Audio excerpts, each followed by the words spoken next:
Hello guys, pag-usapan lang natin ang breaking news. May pasabog. Daniel Padilla, lumaki ang katawan, kilos action star. Na alam naman natin kasi si Daniel Padilla ay ula pa lamang ay nag-training na siya kung ano-ano.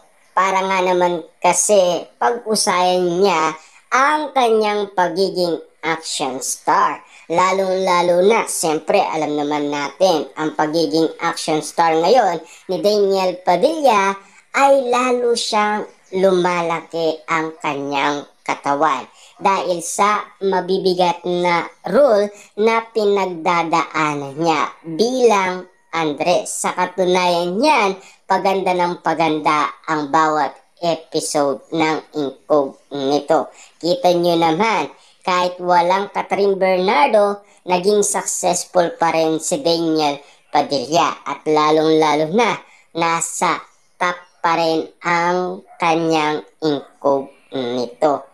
Subalit nga naman kasi merong usap-usapan na ilang beses daw nag-promote si Catherine Bernardo sa Incognito ni Daniel Padilla dahil sa pagiging orado ni Catherine Bernardo sa Pilipinas Got Talent dahil meron siyang kalay, lalong-lalo na yung gupit umano ni Daniel Padilla ay kapansin-pansin. Kaya nga naman, yun ay kinagulat ng karamihan kung bakit nga naman kinikilig itong si Catherine Bernardo at lalong-lalo na alam pa ni Catherine Bernardo ang gupit ni Daniel Padilla. Ang tanong ng karamihan kung nanonood ba si Catherine Bernardo ng Incognito ni Daniel Padilla.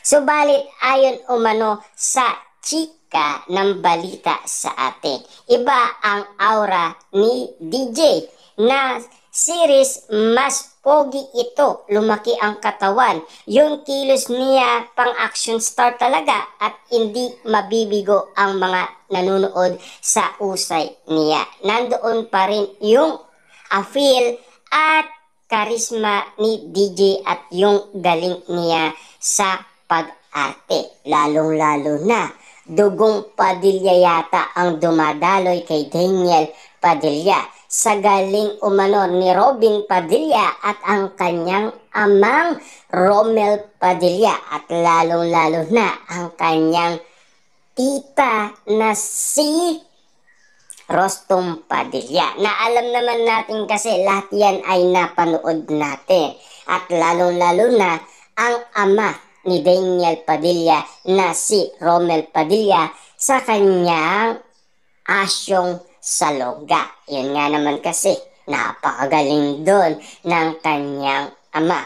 Pero, ayon umano sa bali-balita, mas astig pa daw at lalong naging malupit daw si Daniel Padilla bilang action star. Nakikita daw ang pagiging Padilla ni Daniel Padilla dahil sa kanyang tito at ama. Kaya nga naman, 'di ba? Bumabagay nga naman kasi ang pangalan ni Daniel Padilla sa kanyang mga tito at ang kanyang ama. Siyempre, alam naman natin, ang mga bagay na ito talagang hindi pwedeng palagpasin ng bali-balita. At lalong-lalo na, nagpapalaki ng katawan si Daniel Padilla. Siyempre, alam naman natin, noong kakatapos ng kanyang bakasyon sa probinsya ay dali-dali nga naman kasing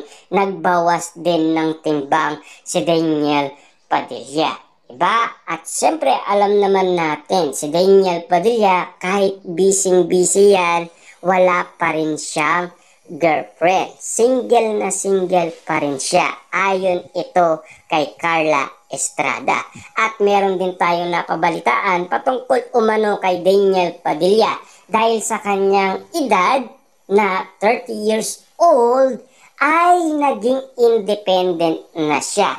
Ayon umano sa balita sa atin ni Carla Estrada dahil nagpa-interview siya kay Ogie Diaz na alam naman natin kung saan ngayon nakatira si Daniel Padilla. sa BGC sa kanyang condominium. At eto pa ang malupit na breaking news. Si Catherine Bernardo nasa BGC rin. Doon siya nakatira sa kanyang condominium.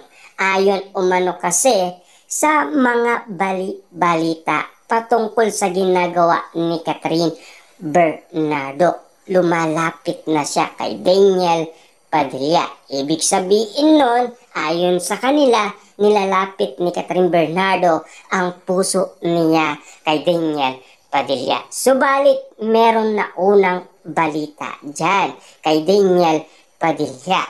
Siyempre, sa daming mga issue kay Daniel Padilla na napabalitaan natin, unang-una dyan, yung Christmas special, saka yung paikot-ikot siya sa nasabing subdivision kung saan nakatira si Catherine Bernardo. At lalong-lalo na yung malupit na kaibigan ni Daniel Padilla at Catherine Bernardo kung bakit sila nag-ayos at kung bakit nga naman sila nagkaroon ng communication sa isa't isa at lalo na.